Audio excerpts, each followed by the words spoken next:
Hello everyone, मैं आपका दोस्त एंड मेंटोर सौमन झा स्वागत करता हूं आपके अपने यूट्यूब चैनल ज्ञान भाई सौमन झा में।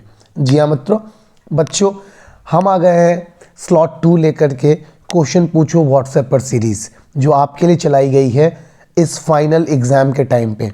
जो भी मेरे ऐसे बच्चे जो मुझसे डायरेक्टली कनेक्टेड हैं और व्हाट्सएप पे सीधे मुझसे क्वेश्चन पूछ रहे हैं, उनका आंसर इस तरीके से शॉर्ट वीडियोज़ में हम उनको बना के लगातार दिए जा रहे हैं। आज क्लास 9th की ये वीडियो है जिसमें ज्योग्राफी, एक क्वेश्चन हिस्ट्री और उसके बाद कुछ इकोनॉमिक्स के क्वेश्चंस को हमने टच किया है। आज के क्वेश्चंस पूछने वालों में मेन जो हैं वो हैं नमन, स्नेहल, तेजस, शालिनी, ऋषभ, शंकर एंड वंदना। तो गाइज स्टार्ट करते हैं आज के क्वेश्चंस बिना टाइम वेस्ट किए हुए। जी हाँ, आप देख रहे हैं आपका अपना यूट्यूब चैनल ज्ञान भाई सौमन झा। वीडियो प्लीज़ शेयर कर देना सारे अपने फ्रेंड्स के साथ, बिकॉज चाहे आपने क्वेश्चन पूछा हो या ना पूछा हो, क्वेश्चन है तो इम्पॉर्टेंट होगा क्योंकि आप कुछ ना कुछ सीख के जाएंगे। चलिए स्टार्ट करते हैं। आज की जो पहली क्वेश्चन है बच्चों वो ये है कि why western marine boundary of India is more deeper than eastern boundary. Question का पहले मतलब समझो। देखो, क्वेश्चन का सिंपल सा मतलब क्या है कि अगर मैं यहाँ पे एक रफली बनाने का प्रयास करूँ, ठीक है,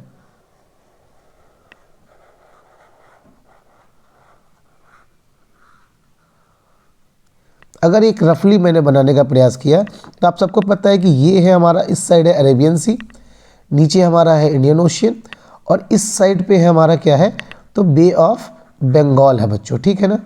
अब जरा इस बात को क्लियरली समझो। देखो, क्वेश्चन क्या कहना चाह रहा है कि जो वेस्टर्न मार्जिन है हमारा, वेस्टर्न मार्जिन कहने का मतलब ये वाला जो हिस्सा है, ये वाला हिस्सा, यानी कि जो हमारा वेस्ट का जो तट है, कोस्टल रीजन है स्टार्टिंग विद गुजरात, ये रहा गुजरात। सो गुजरात से स्टार्ट करके यहाँ पे केरला, तो केरला तक का ये जो रीजन है हमारा, ये ज़्यादा गहरा है इन कंपैरिजन टू ये है हमारा वेस्ट बंगाल। तो वेस्ट बंगाल से स्टार्ट करके ये है तमिलनाडु, तो तमिलनाडु का इस रीजन को देखेंगे ईस्ट का, तो ये कम गहरा है इन कंपैरिजन टू वेस्ट, यानी कि अरेबियन सी। यही क्वेश्चन है। ऐसे क्यों क्वेश्चन आपसे ये पूछ रहा है। अब इसके क्यों का कारण समझो। देखो बच्चों, एक बड़ा कॉमन सा मैं मतलब एकदम लॉजिकल बात बोलूँगा, जो बहुत ज़्यादा हम लोग को डिफिनीशन डीपली ना जाना पड़े, आप चीज़ों को समझ जाओ। समझो बात किस चीज़ की हो रही है, डीप की हो रही है। सवाल है जब डीप होगा यानी कि ज़्यादा खुदाई हुई होगी। कोई भी चीज़ जब ज़्यादा खुदाई होती है तब जाके ज़्यादा डीप होता है। अच्छा, यहाँ खुदाई करने का सेंस क्या है कि इरोजन ज़्यादा हुआ उस साइड पे, क्या होगा, ज़्यादा डीप हुआ होगा। ये भी क्लियर हो गई कि डीप है मतलब खुदाई कब होगी, जब इरोजन होगा, क्योंकि यहाँ बात किस चीज़ की हो रही है, नदी की हो रही है। अब देखो, नदियों में इरोजन क्यों होता है और कब होता है। नदियों में जो इरोजन होता है वो उनके करंट्स की वजह से होता है। करंट्स की वजह से मतलब यह we are talking about ocean currents, water currents, ठीक है, ये भी क्लियर हो गई। मतलब करंट्स जो होगा वो क्या करेगा, तट के ऊपर फोर्स लगाएगा, फोर्स अप्लाई करेगा तट पे, यानी कि ये जो इसकी बाउंड्री है, तट है, इस तट पे अपना फोर्स अप्लाई करेगा और उस फोर्स की वजह से क्या होगा, इरोजन होगा बच्चों, है ना। और उस इरोजन की वजह से वो गहरा होता चला जाएगा, यानी कि खुदाई हो रही है, एक तरीके से गहरा होता जा रहा है। बात समझ गए, क्लियर हो गई। अब तो ओवरऑल हमें समझना ये है कि अरेबियन सी और बे ऑफ बंगाल में किस तरफ ज़्यादा ओशियनिक मूवमेंट होता है, ठीक है। चलिए, अब हम यहाँ पे जब इस पॉइंट तक पहुँच गए तो अब हमें बच्चों समझना होगा क्या, वो है कॉरियोलिस फोर्स, ठीक है, कॉरियोलिस फोर्स, या हम इसे एक और नाम देते हैं, वो है हमारा फेरल्स लॉ, ठीक है ना। हमें ये समझना होगा। सवाल है कॉरियोलिस फोर्स या फेरल्स लॉ क्या होता है। तो मैं यहाँ पे एक प्रयास करता हूँ राउंड बनाने का। ओके, ये रहा। सो ये सपोज कर लो हमारा 0 डिग्री है इक्वेटर, और नीचे में ये 23.5, फिर यहाँ पे बना लिया 66.5, नीचे 90 डिग्री, ठीक है। अब देखो, लॉ ये कहता है कॉरियोलिस का कि ये ऊपर वाला क्या है बच्चों, नॉर्दर्न हेमिस्फीयर है, और नीचे वाला क्या है, ये साउदर्न हेमिस्फीयर है। तो नॉर्दर्न हेमिस्फीयर में वाटर, यानी कि देखो एयर का जो सर्कुलेशन होगा, ये क्या है, ये थ्योरी किस चीज़ की है, तो एयर सर्कुलेशन की है, ठीक है। एयर सर्कुलेशन क्या होता है? एयर सर्कुलेशन मतलब हवा का घूमना। सवाल है हवा क्यों घूमेगी? तो देखो ये है एक्सिस, जिस एक्सिस पे अर्थ जो है तो चारों तरफ घूम रही है, कंटिन्यूअसली घूम रही है। एंड आप सबको पता है कि 24 आवर्स लगते हैं अर्थ को एक चक्कर मारने में अपने एक्सिस पे, जिसकी वजह से डे और नाइट होता है। चलिए पक्की बात, इतनी बात समझ गए होंगे। आपको ये पता है बच्चों की जो अर्थ है हमारा वो वेस्ट टू ईस्ट मूव करती है, इसीलिए ईस्ट में सनराइज होता है और वेस्ट में सनसेट होता है। चलिए अब जब यहाँ तक क्लियर हो चुका है कि भैया जहाँ ज़्यादा खुदाई होगी मतलब इरोजन होगा, वहीं पे क्या निकलेगा हमारा? डीपर मार्जिन्स होंगे, ठीक है। और ये होती किसकी वजह से? तो ओशियनिक करंट्स की वजह से, वाटर करंट की वजह से। वाटर करंट्स क्या करता है? तो फोर्स अप्लाई करता है, तो इस फोर्स की वजह से इरोजन होता है, ठीक है। अब यहाँ तक को लीव करके चलेंगे हम कि भैया फोर्स यानी कि ओशियन करंट्स क्यों क्रिएट हो रहे हैं, इस बात की चर्चा कर रहे हैं हम। तो हम कोरियोलिस फोर्स पे आ गए, यानी कि फेडरल्स लॉ पे आ गए, जहां मैंने आपको बताया कि नॉर्थ हेमिस्फीयर पे कोरियोलिस लॉ कहता है कि एयर सर्कुलेशन नॉर्थ हेमिस्फीयर में पहले राइट होगा फिर लेफ्ट होगा। समझो, नॉर्थ हेमिस्फीयर में हवा पहले राइट की तरफ मूव करेगी, फिर लेफ्ट की तरफ मूव करेगी, फिर राइट की तरफ मूव करेगी, ठीक है। कब? जब हवा 0 to 90 की तरफ बह रही है। लेकिन अगर जब हवा ऊपर से नीचे की तरफ आएगी, 0 to 90 आएगी, तो पहले लेफ्ट फिर राइट फिर लेफ्ट, इस तरीके से हवा जिगजैग मूव करती है, यानी कि राइट से लेफ्ट की तरफ मूव करती है, किसमें? नॉर्दर्न हेमिस्फीयर में। चलिए समझ गए आप बात? ओके। अब हम आ जाते हैं सीधे तौर पे अपने इंडिया के मैप पे। अब देखो यहाँ पे ये रहा इंडिया का मैप, ये कोस्टल रीजन है हमारा, इंडिया नॉर्दर्न हेमिस्फीयर में है। तो ये जो मैकेनिज्म है कि first right then the left, ये वाला मैकेनिज्म हमारे इंडिया पे वर्क करेगा, ठीक है, कोई दिक्कत नहीं। चलिए अब इस मैकेनिज्म की वजह से साथ ही साथ डिस्टेंस फ्रॉम सी वाला मैकेनिज्म की वजह से गर्मियों के टाइम पे क्या होता है कि जो हमारा लैंड बाउंड्री है, this land region it converts into a low pressure zone, while ये जो हमारा वाटर बॉडी है Arabian sea, it will become high pressure zone. हालांकि बे ऑफ बंगाल भी हाई प्रेशर रहता है, मैं ये नहीं कह रहा कि नहीं रहता, बट इन कंपैरिजन टू यहाँ पे दो फिनोमेना काम कर रहे हैं। एक तो कोरियोलिस फोर्स, दूसरा डिस्टेंस फ्रॉम सी। इस वजह से अरेबियन मतलब अरबिक कंट्रीज से जो विंड्स है, कैसी wind? Moisture laden winds, moisture laden winds. ये मॉइस्चर लैडन विंड्स क्या करती हैं? इंडिया की तरफ बहती हैं, समझ रहे हो? यहाँ देखो इंडिया की तरफ मूव करेंगी, ठीक है। और दूसरी बात क्या है कि हमारे इस वेस्टर्न मार्जिन पे क्या है? नहीं है, कोई बैरियर नहीं है, ठीक है। बैरियर इन द कहने का सेंस कि स्ट्रेट सीधी तौर पे कोई खरा यू कैन से हार्ड रॉक नहीं है, जिसकी वजह से ये जो मूवमेंट है ना एयर का, ये मूवमेंट सीधे होता है और ये हमारे बैंक्स को यहाँ पे ज़्यादा डीपली क्या करता है कि कंटिन्यूअसली हिट करता है in comparison bay of Bengal. Because bay of Bengal में क्या होती है कि जब भी चक्रवात फॉर्म होता है तो प्रेशर बेल्ट शिफ्ट हो जाता है गर्मियों में। आप एक टर्म पढ़ोगे अपने इस चैप्टर में क्लाइमेट में, ITCZ। तो बे ऑफ बंगाल में गर्मी के टाइम क्या होता है कि ITCZ गंगा प्लेन्स के ऊपर शिफ्ट हो जाता है, जिस वजह से जो मूवमेंट ऑफ एयर है या जो movement of you can say moisture full laden air है, it will not directly hit towards its banks. इस तरीके से आप समझिए इस लॉजिक को। ये कैसे जाएगा? तो ये ऐसे जाएगा। बात को समझ रहे हैं आप? यहाँ जबकि सीधे तौर पे लग रहा है फोर्स, और यहाँ क्या हो रहा है? फोर्स जो है सो राउंड अप हो रहा है, घूम के जा रहा है।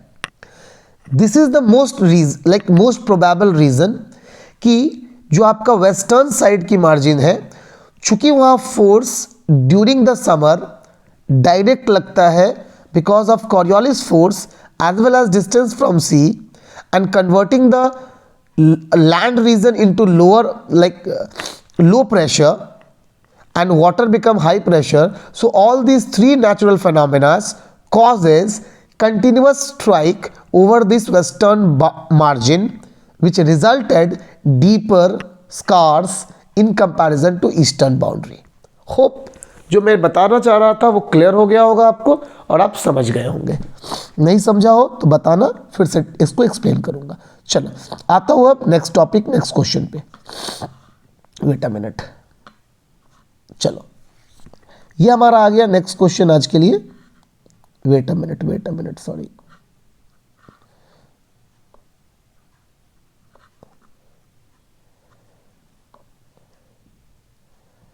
या ओके, सॉरी, या चलो बात करूंगा बच्चों की what do you mean by El Nino, this question now. चलो देखो एल नीनो क्या है, सबसे पहले ये समझ लेते हैं कि what is exactly the term El Nino is. तो कौन कौन सी चीज़ें यहाँ पढ़नी है पहले वो समझते हैं। तो पहली चीज़ हमारे पास जो आ गई वो है El Nino. El Nino exactly इसका मीनिंग क्या है, तो इट्स अ बेबी क्राइस्ट। और याद रख लो कि एल नीनो कहाँ से डिराइव हुआ है, तो इट्स अ स्पेनिश वर्ड। ठीक है, दो बातें क्लियर हो गई कि El Nino meaning of the word is baby Christ and it is a Spanish word. ठीक है, इसकी ओरिजिन कब होती है, टाइमिंग क्या है ओरिजिन का, तो याद रख लो around 20 to around 30 of December. ठीक है, और एग्जैक्टली ये ओरिजिन कहाँ पे होता है, वेयर इट ओरिजिनेट्स। ठीक है, वेयर इट ओरिजिनेट्स, तो इसको भी दिमाग में छाप लो आप लोग कि जनरली ये जो ओरिजिनेट होगा बच्चों वो कहाँ होगा, तो पैसिफिक ओशियन में। ठीक है, पैसिफिक ओशियन में पेरू एक जगह है। ठीक है, पेरू कहाँ है, तो ये साउथ अमेरिका, याद रख लो, अभी मैं मैप में दिखाऊंगा। साउथ अमेरिका का रीजन है पेरू। पेरू से ऑलमोस्ट आप कह सकते हो कि 150 टू 180 किलोमीटर्स दूर ये क्या है, तो ये एक वार्म ओशियन करंट है। कैसा बच्चा, वार्म ओशियन करंट है ये। ठीक है, और इंडिया की अगर मैं बात करूं तो इंडिया पे इसका फिनोमेना कैसा पड़ेगा वो हम आगे चर्चा करेंगे। तो इतनी बातें अभी हम लोग क्लियर कर ली। पहली बात एल नीनो क्या है, इसका नेम बेबी क्राइस्ट होगा, ये एक स्पेनिश वर्ड है। दूसरा, इसकी ओरिजिन 20 टू 30 दिसंबर के बीच में होती है। उसके बाद ये ओरिजिनेट कहाँ हुआ, तो पैसिफिक ओशियन में, पेरू पे। साउथ अमेरिका का ये रीजन है, लगभग साउथ अमेरिका के रीजन से 150 से 180 किलोमीटर की दूरी पे वार्म ओशियन करेंट्स के तौर पे इसका ओरिजिन होता है। क्लियर हो गया इतना। चलिए आगे थोड़ा सा देखेंगे इसको, आते हैं फिर नेक्स्ट टॉपिक पे। आइए अब बच्चों बात कर लेते हैं हम लोग मैप में, थोड़ा सा ले आते हैं, एक सेकंड रुक जाओ। ये अब आपके सामने मैप आ गया। Now let me clear it. अब जरा जो मैं बना के आपको बताना चाह रहा हूँ सो ध्यान दो। यहाँ पे सपोज करो कि मैं यहाँ से एक डॉटेड लाइन ड्रॉ कर रहा हूँ राइट नाउ टू, थोड़ा नीचे करना चाहिए था, ये रहा यहाँ पे एग्जैक्टली दिस पॉइंट। ओके, या that was a wrong line. Okay, it is okay. ठीक है, so this will be the 0 degree. ठीक है, this will be the 0 degree. ठीक, अब ये जो रीजन है ना, दिस इज ओनली, ये पार्ट अपना हो गया north America. Now this is the south America. ठीक है, ये हो गया आपका साउथ अमेरिका। चलिए साउथ अमेरिका में इस जगह पे एग्जैक्टली क्या है, ये यही वो रीजन है पेरू का जहाँ से क्या होगा, एल नीनो क्रिएट होगा। ठीक, और ये एल नीनो क्रिएट होके किधर बहेगा, तो ये सीधा, अभी देखो मैं मैप को दूसरी तरफ से भी बताऊंगा, ये सीधा यहाँ से फ्लो करेगा इस तरीके से, और ये आएगा कहाँ पे, तो ये फ्लो करके एग्जैक्टली, ये है ऑस्ट्रेलिया। ठीक है, तो ऑस्ट्रेलिया के पास आके कनेक्ट करेगा। ठीक है, इस तरीके से ऑस्ट्रेलिया के पास ये आके कनेक्ट करेगा। So in this way it use to creates a cycle जिसको हम लोग बोलते हैं वॉकर साइकिल। ठीक है, वॉकर साइकिल, तो ये वॉकर साइकिल बनाता है ना। अब मैं आपको थोड़ा डिटेल बताऊं इस तरीके से, ये वाला मैप में ध्यान दो। Yes, now you can see easily कि ये फिनोमेना काम कैसे कर रहा है। आप देख सकते हो ये हमारा वो रीजन हो गया पेरू का जहाँ से ये तैयार हुआ था, मतलब जहाँ इसकी ओरिजिन हुई, ओरिजिन। और उसके बाद ये वो रीजन हो गया जहाँ पे एग्जैक्टली इसका एंड होगा, यानी कि यहाँ पे ये आके ख़त्म होगा। So as I told you it's a warm ocean current. कैसी करंट है ये? तो वार्म ओशियन करंट है। अब ये जब वार्म ओशियन करंट बच्चों यहाँ से निकलेगी तो आपको पता है सिंपल भाषा में कि गर्म जो चीज़ है ना वो क्या है, ठंड की तरह भागती है, और गर्म हवा गर्म पानी both things comes up. Simple logic है ये कि एक तो वो ठंड की तरह भागेगी, ठीक है, दूसरी तरफ कि वो ऊपर की सतह पे रहेगी। Like hot air also go up, similarly hot water also come up, ठीक है। तो यहाँ से ये जो गर्म हवा है, गर्म पानी, दोनों वेव करते हुए कहाँ चला आएगा? इस रीजन पे चला आएगा, ठीक है। और इस रीजन पे आकर के इस रीजन को क्या कर देगा? वो इस रीजन को लो प्रेशर में क्रिएट करेगा। समझो इस लॉजिक को, लो प्रेशर में क्रिएट करेगा, ठीक। अब देखो क्या होगा, जब ये रीजन गर्म हवा और गर्म पानी की वजह से लो प्रेशर क्रिएट हो गया, सो ये टाइम कब का है? तो this is the time called June July.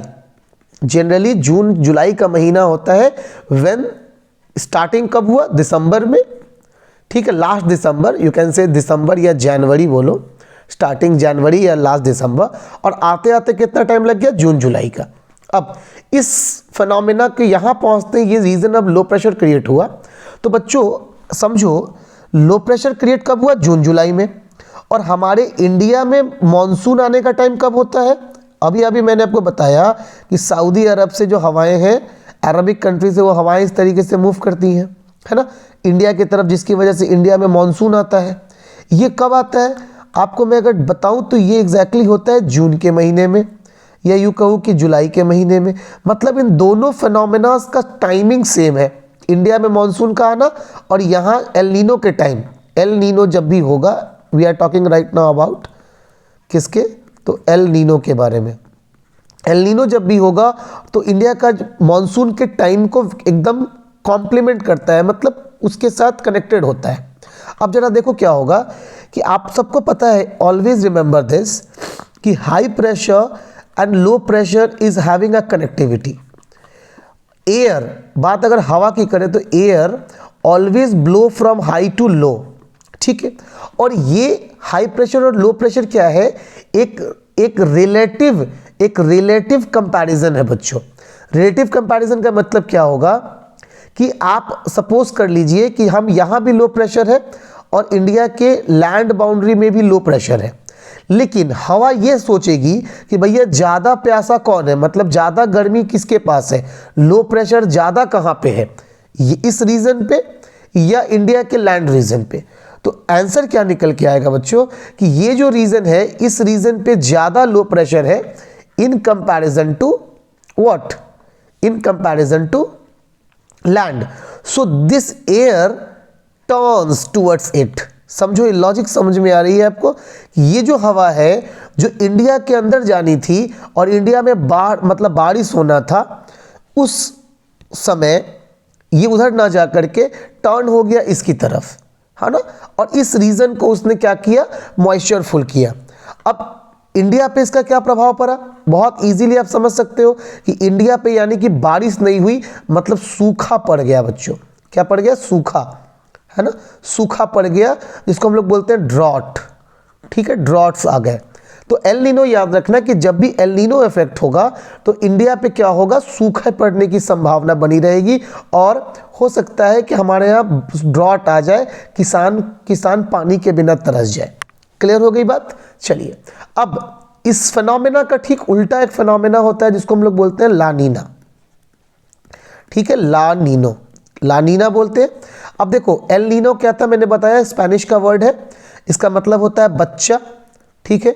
Similarly बच्चों याद रख लेना, लानीना जो है ना ये भी स्पेनिश का ही टर्म है और इसकी मतलब होती है बच्ची। ये उल्टा है और ये है बच्ची, तो बच्चा बच्ची हो गया। चलो अब अगर मैं बात करूं तो ये बेबी क्राइस्ट है और ये बेबी गर्ल है, मतलब बेबी बॉय, मतलब बाबा एंड बेबी, इस तरीके से आप इसको डिफाइन कर सकते हो। लानीना में क्या होगा? ठीक उल्टा होगा कि ये जो रीजन है ना, अभी जहां मैंने इसको राउंड किया हुआ है, ये रीजन हाई प्रेशर में कन्वर्ट हो जाएगा। समझ रहे हो बात को? अब जरा लॉजिक देखो, ये जब हाई प्रेशर में कन्वर्ट हो गया तो हमारा इंडिया हर बार गर्मी में लो प्रेशर होता है।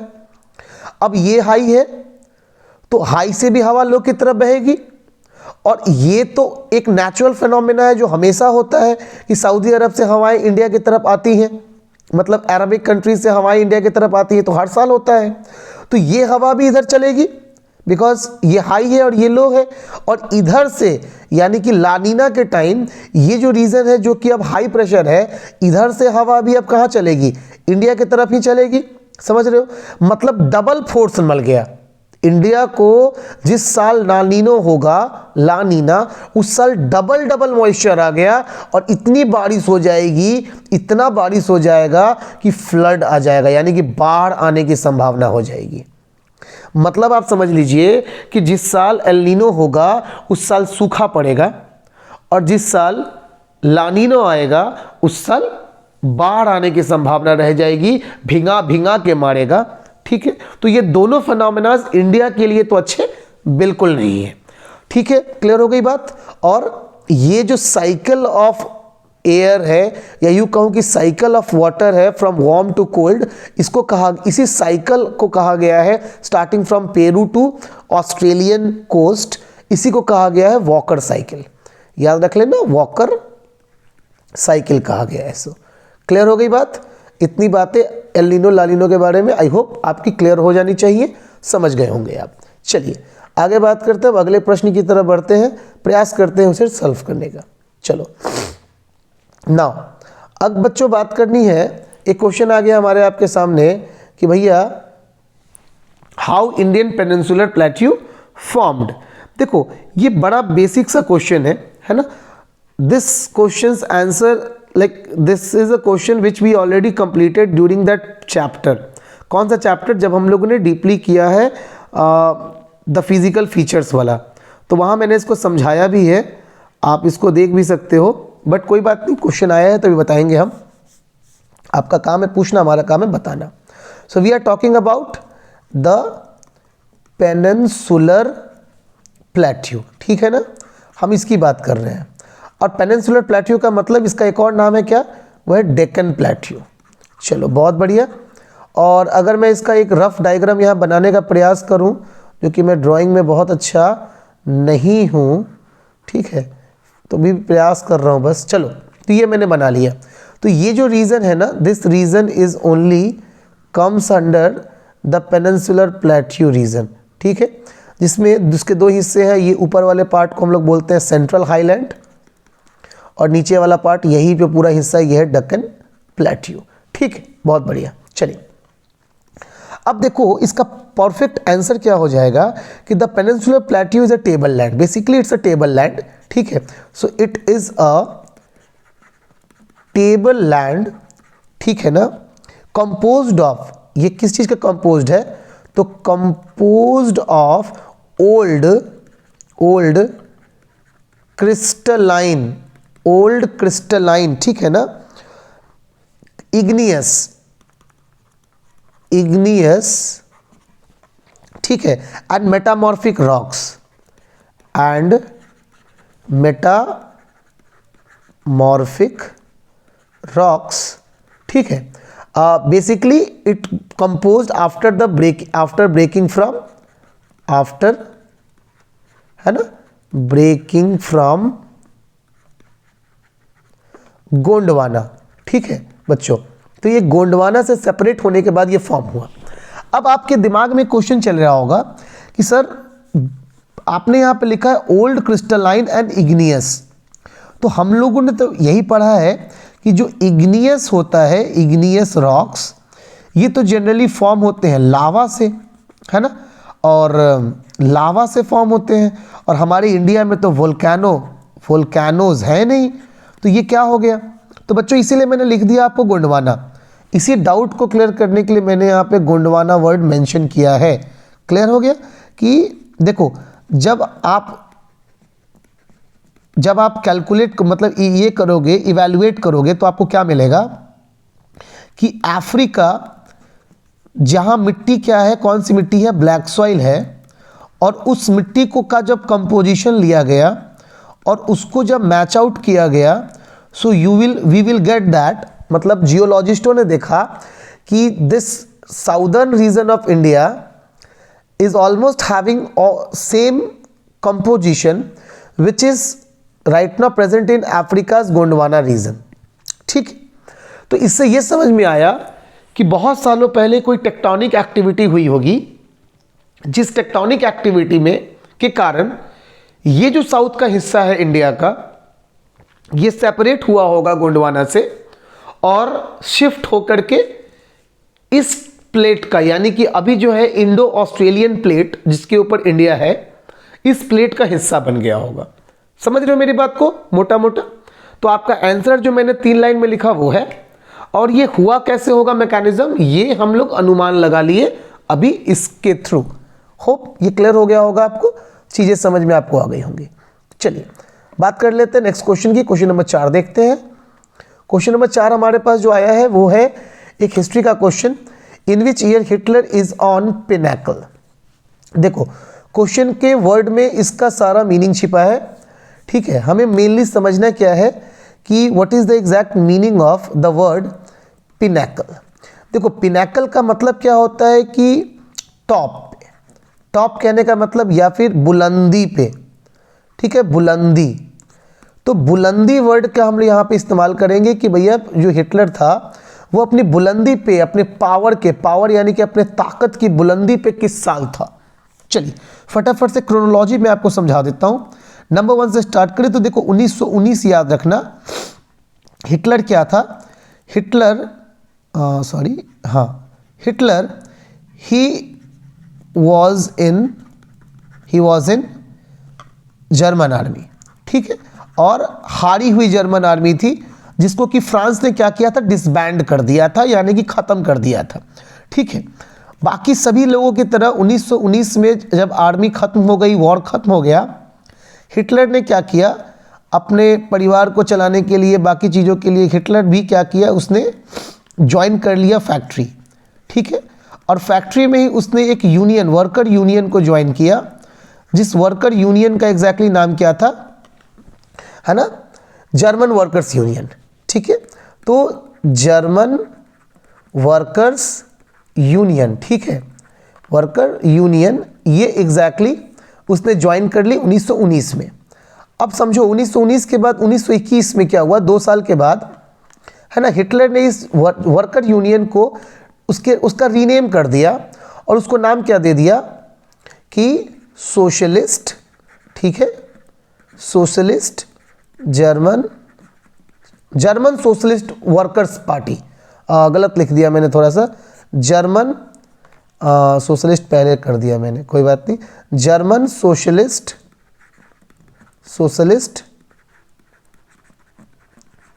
वर्कर्स पार्टी, जिसको शॉर्ट फॉर्म में कहा गया नाजी पार्टी। ठीक है, ये हमारा आ गया 1921। फिर उसके बाद क्या हुआ बच्चों कि 1923, 2 साल के बाद, he wanted to capture Berlin. ठीक है, बंदा बर्लिन कैप्चर करना चाहता था, लेकिन वो हार जाता है, यानी कि वो लॉस करता है, लूज करता है एग्जैक्टली कहने का मतलब, और वो उसको कैद कर लिया जाता है, यानी कि वो बंदी बन जाता है। वेमर रिपब्लिक गवर्नमेंट उसको क्या कर लेती है, बंदी बना लेती है, मतलब कि उसको इम्प्रीजन्ड कर देती है। क्लियर हो गई बात, बंदा चला गया जेल में। ठीक है, आगे आते हैं तो 1923 से अब 1929 का दौर आ गया। ये 6 साल थे, जब 6 साल वो कहाँ था, ही वॉज इन जेल। ठीक है, जेल में रह के उसने क्या की, बहुत सारी चीज़ें की। ओवरऑल नाजी पार्टी को जेल से ही रेगुलेट करता रहा। And meanwhile he written his autobiography called Mein camp.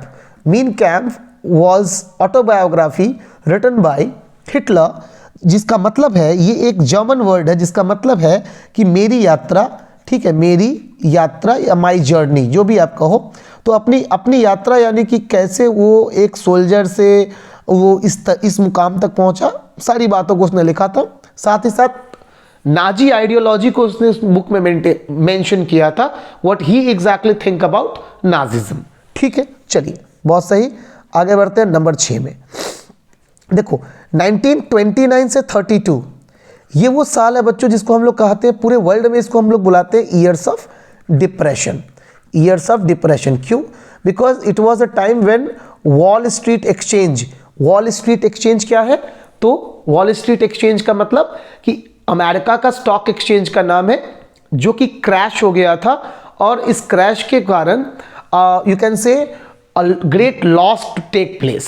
Germany was also in loss because US, who was like investing in Germany, now stopped their investment. ठीक है, तो खाने की और हर एक चीज की कमी हो चुकी थी, और ये वो दौर था 1929 का एग्जैक्टली, जिस समय क्या हुआ था कि 1929 में हिटलर जेल से बाहर आ गया। ठीक है, हिटलर कम आउट, ठीक है, कम आउट फ्रॉम जेल। ठीक है, चलो अब बात करेंगे क्या, जेल से आने के बाद 1929 में बच्चों चुनाव हुए, इलेक्शंस हुए, जिस इलेक्शन में 2.6% वोट मिला, जो कि बहुत खास नहीं था, कम था। बट नेक्स्ट 1932 का चुनाव, अब 1932 का चुनाव में 37% वोट के साथ नाजी पार्टी बन गई कंट्री की, जर्मनी की नंबर 1 पार्टी, नंबर 1 पार्टी, और इतनी ज़्यादा बहुमत थी कि प्रेसिडेंट हिंडनबर्ग को क्या करना पड़ा, हिटलर को बुलाना पड़ा for the post of prime minister, जिसको कि जर्मनी में कहते हैं chancellor. So by 1932 election, because Nazi party secured 37% in the Reichstag. देखो एक वर्ड मैं यहाँ लिख रहा हूँ बॉक्स के अंदर, बॉक्स है ना, रिस्टैग। तो रिस्टैग वर्ड को दिमाग में रख लो, ये जर्मन पार्लियामेंट का नेम है। जैसे हमारे पार्लियामेंट का नाम लोकसभा, राज्यसभा, फ्रांस के पार्लियामेंट का नाम नेशनल असेंबली, रशिया के पार्लियामेंट का नाम डूमा, सिमिलरली जर्मन पार्लियामेंट का नाम Reichstag. So in Reichstag he secured 37% votes like overall seat, and with this Nazi become number 1 party. ठीक, और इसका असर हुआ कि president Hindenburg offered him the post of chancellorship. So आप 1932 में बंदा को ये पोस्ट मिल गया। अब 1933 आते आते ही इम्पोज द डिक्टेटरशिप। तो ओवरऑल आपके इस क्वेश्चन का मतलब जो मैं एक वर्ड में दे सकता था वो यही है कि 1932-33 this was the year when Hitler get the post of prime ministership. After that, after the death of Hindenburg, he imposed fire of decree, like he suspended the civil rights and he imposed dictatorship over whole Germany. So pinnacle of power is during 1932-33 as per me. ठीक है, कोई दिक्कत नहीं। चलिए बहुत बढ़िया, clear हो गई होगी बात को। बात आगे बढ़ते हैं, हम नेक्स्ट टॉपिक पे आते हैं। चलो अब ये हमारे पास इकोनॉमिक्स का एक डाउट आया था कि what are the causes behind food insecurities. देखो ये चैप्टर मैं ऑलरेडी पढ़ा रहा हूँ इवनिंग में, तो लाइव भी जुड़ के आप देख सकते हो 9th वालों। ठीक है, बात कर लेते हैं कि फूड इनसिक्योरिटी के कॉज क्या है। चलिए बात है फूड इनसिक्योरिटी की। तो देखो खाना कब आप मतलब फूड इनसिक्योर होंगे, मोटा मोटा समझो कि जब खाना क्या नहीं होगा, आपके लिए अफोर्डेबल नहीं होगा। मतलब व्हेन योर इनकम, ठीक है, when your income is so low that you can't bear it और you can't like afford it। ठीक है, so you can't afford it, आप उसको ले नहीं सकते, खरीद नहीं सकते, इतना ज़्यादा महंगा है खाना। ठीक है, तो ऐसी अवस्था में आप भूखे रह जाएंगे, फूड इनसिक्योर हो जाएंगे। दूसरा कंडीशन है आपके पास अवेलेबिलिटी। भैया अवेलेबिलिटी की बात हो रही है, मतलब खाना आपके पास उपलब्ध भी होना चाहिए खाना। ठीक है, तो अवेलेबिलिटी, फूड इन स्टॉक की बात यहाँ हो रही है। ठीक है, और तीसरा है बच्चों, जब आप कहें कि इस एक्सेसिबल हो जाए, यानी कि खाना जो हो आपकी पहुंच में हो। पहुंच कहने का मतलब कि आपके और खाने के बीच में किलोमीटर्स या बहुत बड़ी दूरी ना हो, गैप ना हो। तो इस कंडीशन को हम लोग बोलेंगे एक्सेसिबिलिटी। ठीक है, so affordability, availability and accessibility, these are the 3 A. और इन तीनों ए के, अगर ये तीनों ए अगर हैं आपके पास, तो आप फूड इनसिक्योर नहीं होगे। If this A's are missing, any of the A, ये तीनों ए होना चाहिए, तीनों में से कोई भी ए अगर मिसिंग होगा, you will come under food insecure, insecured. Okay, understand? I hope ये क्लियर हो गया होगा कि मेजर कॉजेज क्या है। तो 3 A's are the major causes behind this food insecurity. चलो बहुत बढ़िया, आगे बढ़ते हैं, नेक्स्ट क्वेश्चन को देखते हैं क्या है भाई। तो हमारे पास नेक्स्ट क्वेश्चन आया है, what is PDS, how it works. ठीक है, जल्दी से कर लेते हैं। पीडीएस की बात करें बच्चों, so what is PDS? It's a public distribution system. ठीक है, पब्लिक डिस्ट्रीब्यूशन सिस्टम बोलते हैं इसको। एंड सिंपल भाषा में अगर मैं कहूँ, so it is called the ration shop. ठीक है, राशन शॉप यानी कि राशन की दुकान है ये, जिसकी हम बात कर रहे हैं अभी। ठीक है, अब ये राशन की दुकान काम किस कैसे करती है? So generally it supplies food grains, और उसमें भी कैसी फूड ग्रेन्स? तो याद रख लो, एक्स्ट्रा बता रहा हूं मैं आपको, स्टेपल फूड। ठीक है, स्टेपल फूड का मतलब क्या है? जो खाना या जो ओवरऑल अनाज हमारी आपकी बेसिक रिक्वायरमेंट है, यानी कि एकदम रोज़मर्रा की ज़रूरत में आएगी, वैसे फूड की हम बात कर रहे हैं यहाँ पे। ठीक है, जैसे कि राइस हो गया, व्हीट हो गया। ठीक है, इस ऐसे फूड की सप्लाई करता है public distribution system ration shops के थ्रू। ठीक है, चलिए सवाल है कि किसको करता है, कैसे करता है। चलो देखो, 2 कैटेगरी होती है एज पर द गवर्नमेंट। ठीक है, on the basis of wealth. ठीक है, on the basis of wealth we have 2 category, one is called the APL which we called above poverty line। ठीक है, क्या है बच्चों? above poverty line मतलब गरीबी रेखा से ऊपर।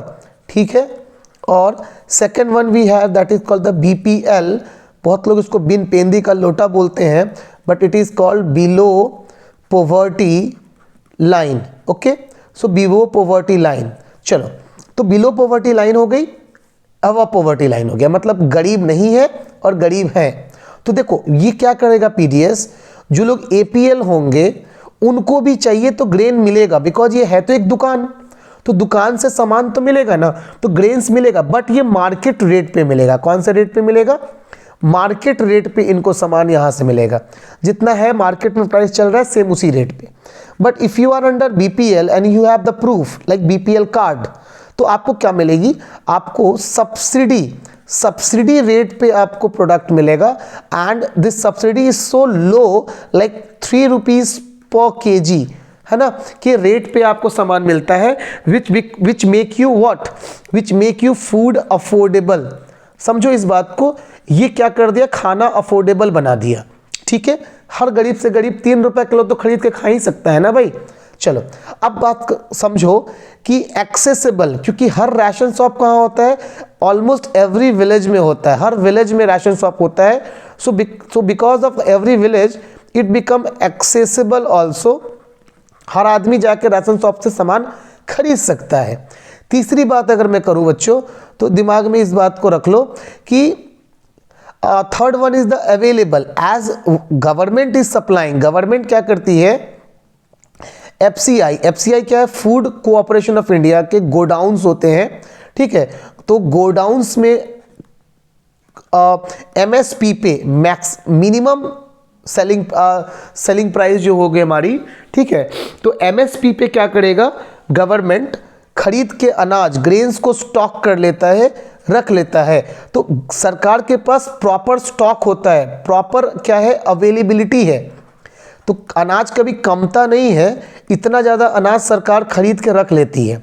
तो देखो हर गांव में है तो एक्सेसिबल हो गया, इतना 3 रुपए पर किलो मिल रहा है तो अफोर्डेबल भी हो गया, और चूंकि सरकार पहले ही खरीद के गोडाउन्स में रख लेती है MSP पे, मिनिमम सपोर्ट प्राइस पे, है ना, और ये स्टॉक पूरा होता है गवर्नमेंट के पास, इसीलिए हमारे पास फूड ग्रेन्स अवेलेबल भी होता है। देखो तीनों ए हो गया ना यहाँ पे, और जब तीनों ए हो जाएगा तो हमारे यहाँ हंगर यानी कि भूख की समस्या खत्म हो जाएगी, और यही काम है पीडीएस का, और गवर्नमेंट इसी के थ्रू सबको खाना पहुंचा पाती है और फूड सिक्योरिटी देती है। होप चीज़ें क्लियर हो गई होंगी आपको, और सारे क्वेश्चंस आपको इजीली अच्छे से समझ में आए होंगे। वीडियो अच्छा लगा हो please do subscribe channel, like it and share कर दो, और आगे भी कोई ऐसा डाउट रहे तो प्लीज़ भेजना और पूछना बिल्कुल मत भूलना। मैं आपको ऐसे शॉर्ट वीडियोस के थ्रू आंसर देता रहूँगा। Till then take care, good day, bye bye. मिलेंगे आज रात लाइव में।